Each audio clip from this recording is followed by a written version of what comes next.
Hello gamers, welcome to Gaming Basics, your one-stop solution for mastering the essentials. Let's dive in and level up together.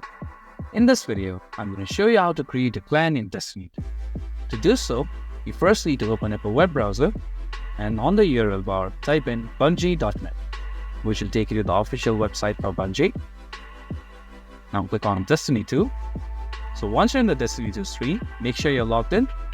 And once you're logged in, click on Community or hover your mouse on top of Community and you'll see this option called My Clan.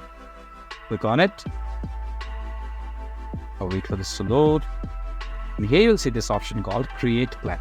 Click on it. Now, fill out all the details for your clan. So,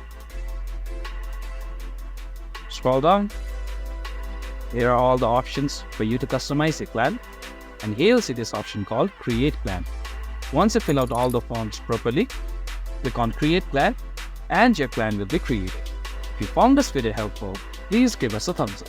And if you have any questions for us, please feel free to mention us in the comment section down below. Also, don't forget to hit that subscribe button and ring the notification bell so you never miss out on our latest guides and tutorials. This has been your host, Sace.